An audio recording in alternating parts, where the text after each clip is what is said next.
Welcome to Rise and Shine Daily Business Tech Boost with me, Charly Leetham. If you're a small business owner looking to simplify technology and get real, actionable advice from someone with 35 years of IT experience, you're in the right place. Every episode, I'll dive into tools and systems like email, CRM, marketing and tracking, and break them down into bite-sized tips you can use right away. Your time is valuable, so let's get straight to the point. It's time to work smarter, not harder. Shine, it's your daily dose of business tech inspiration with me, Charly Leetham.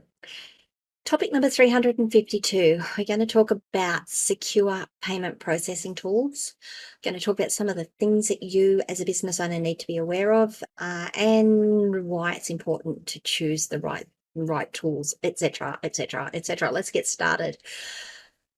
Payment security or payments, taking payments online. So it's when you go to a website, you enter your username, you enter your credit card details, and payment is made to you. Generally, someone comes to your website, enters their credit card details, they pay you for something. It is fraught with danger. I am sure you are aware of it.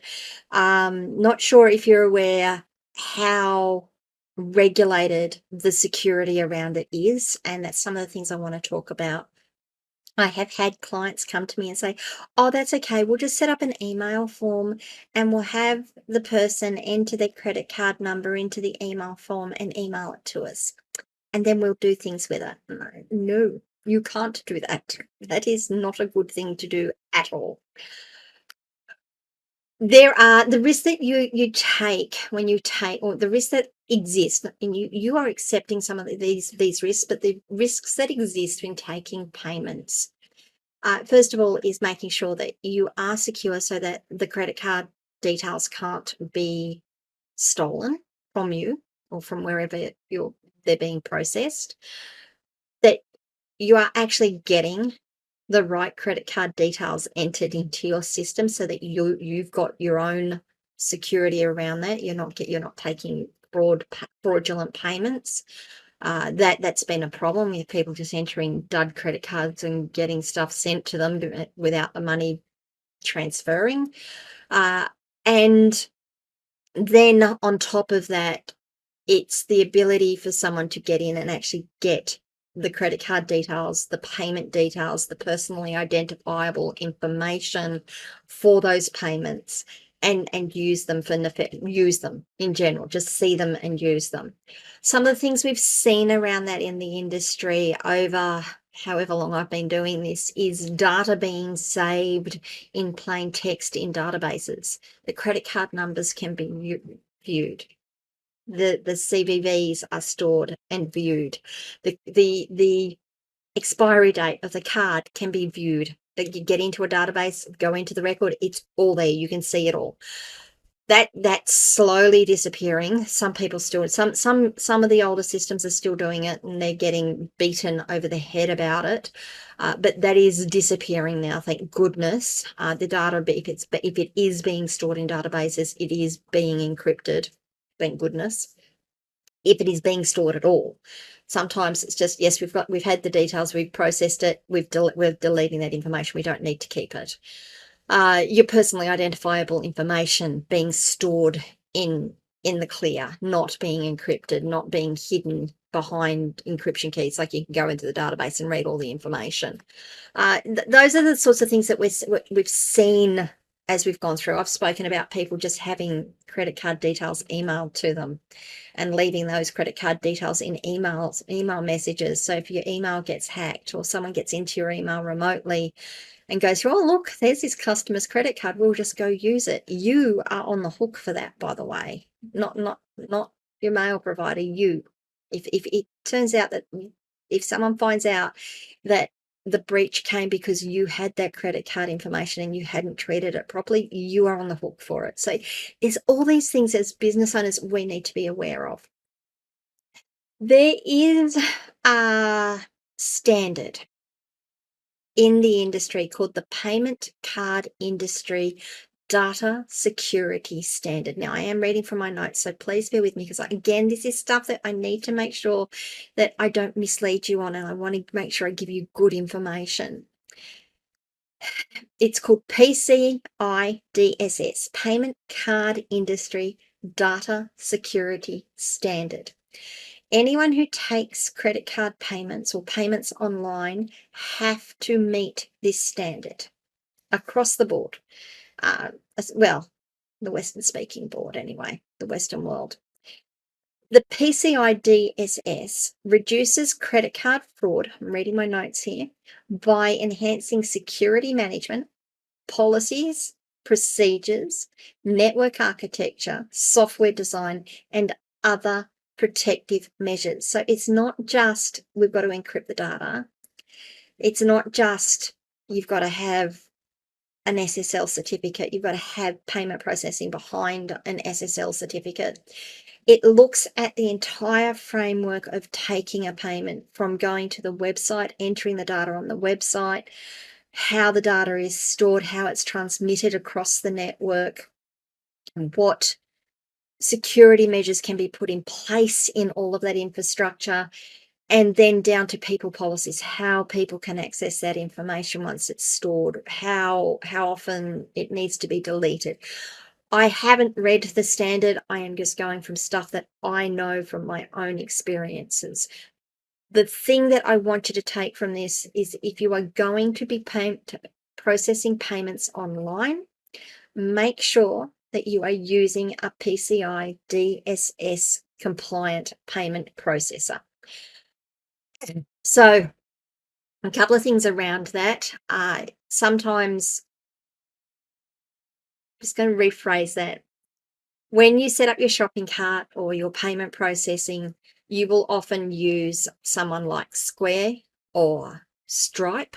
You may use one of the bank's infrastructure to take payments, because I know a couple of banks do it as well. You may use something like eWay to take the payment process and have them do the payment processing. You are handing the payment processing basically off to these people.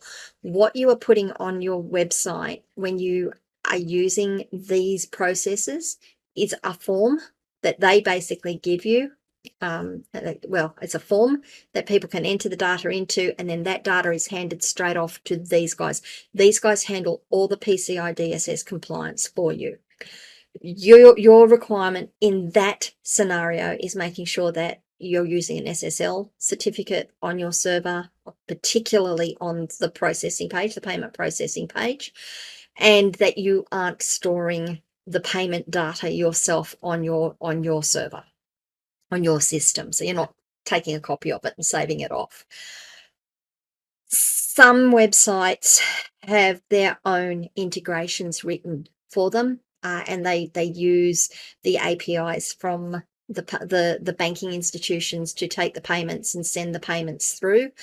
They may decide that they're going to store the data on their servers. They may decide they're going to hold the information on their own systems. If you go down that path, you need to make sure that you are PCI DSS compliant yourself, that you are meeting all of these requirements. And if you aren't, there are penalties that apply if someone comes along and does an audit and says you don't comply. There are big penalties that are associated with it. So my recommendation is you use a payment processor like Stripe, like Square, like eWay, like your banking infrastructure, and you let them handle all of this for you. All you need to do is provide the shopping cart page with the form on it that they enter the data into and send it off, and make sure that you're using an SSL certificate and that you aren't storing the credit card details yourself on your server. Okay, so that's understanding your security risk and why this is so important. The things that you should be looking at if you aren't going to use one of those payment processors, and even if you are, understanding this information is important. Things that you need to consider is encryption. Is the data encrypted when it leaves the form? Once it's entered into the form and it leaves the form and it's started to be transmitted, is it encrypted? So if someone is sniffing the line, looking at the line and snooping on the line. They can see the data, but they won't be able to get access to it because it's encrypted. Are there tokens exchanged? Now, when we're talking about tokens, much like a challenge, is a challenge response. Hi, I'm client such and such. What's your token? Show me you are who you say you are, because I gave you a token when we got set up. I gave you a token. I need to see that token back to me. So it's called tokenization. It's a challenge response when someone tries to process, when the code runs, when the magic happens, it sends out a request and says, hi, I want to process a payment. And they go, cool, you say you're Charlie. Charlie, what is the token we gave you? And I've got to show the token, hand it over and say, there's my token. Yep, we can use you. And a lot of these networks also, a lot of these payment process have their own fraud detection as well. There's a whole heap behind fraud detection. It's not just checking the credit card number. It's checking it's checking the way the transaction is being done. It's checking whether that credit card number is being used across multiple networks and multiple purchases in a short period of time. There's a whole heap that goes into fraud detection that these payment processes that I'm recommending, suggesting, and others use themselves. So make sure that you understand what your payment processing system allows you to do. And if you feel like it and you think you need to upgrade to make sure you have the most appropriate security features for your business. You don't, again, and I'm not going to say don't do it. Everything in security comes down to risk management. Understand what your risks are. Understand what the probability of those risks occurring are. Understand the implications of what happens if that risk occurs. If that situation that is a risk occurs, what is the implication of it? Give that a rating. Is it high? Is it like red hot? Or is it lukewarm?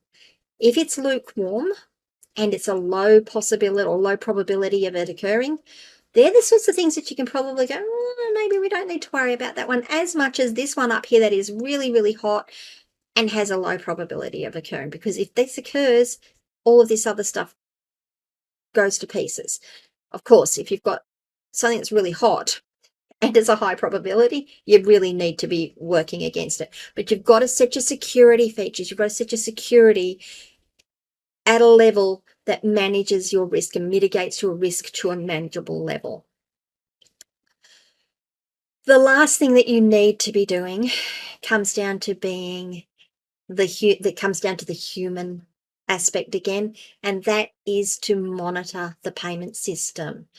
Look at tracking your transactions, looking at spotting irregularities in the transactions. For example, is one person making a lot of small purchases over a short period of time or over a period of time? If you're seeing that sort of thing happening, that's probably something you want to go and look at. Might be right, but it's probably something you want to go and look at.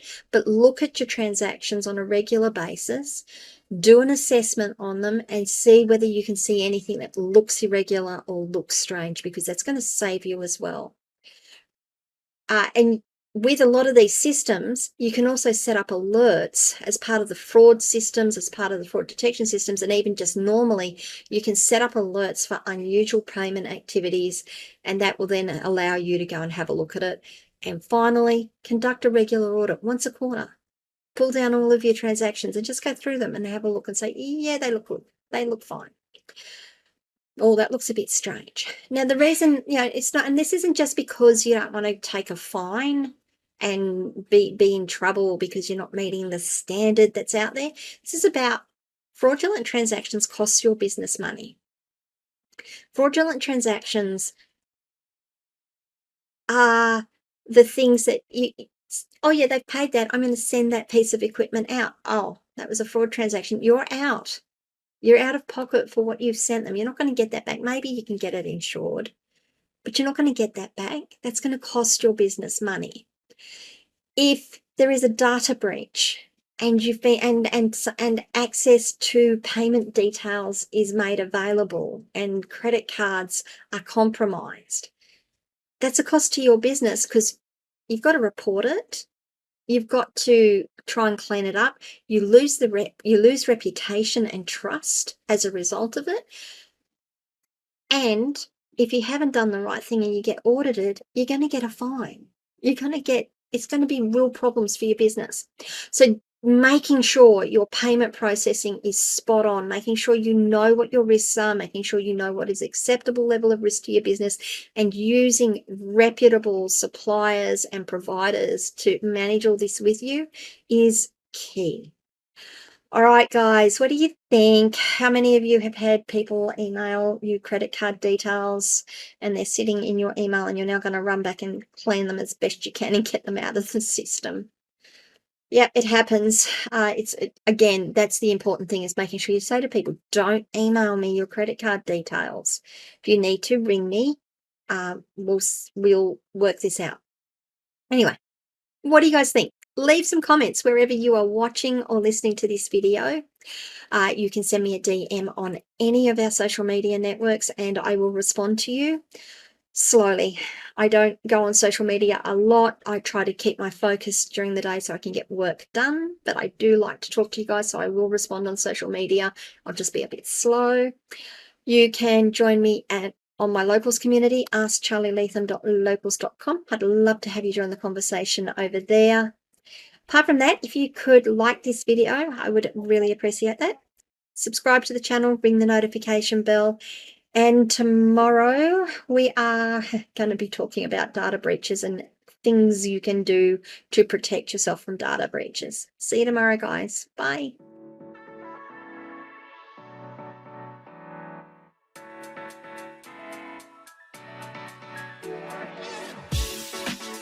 Hey there, thanks so much for tuning in to Rise and Shine, your daily business tech boost. I hope today's episode gave you some actionable insights that will make your business tech work smarter for you. If you found value, be sure to subscribe, leave a review, and share it with other small business owners who could use a daily boost. For more tips, tools, and resources, visit www.askcharlyleetham.com. Until next time, keep rising, keep shining, and let's make tech simple together.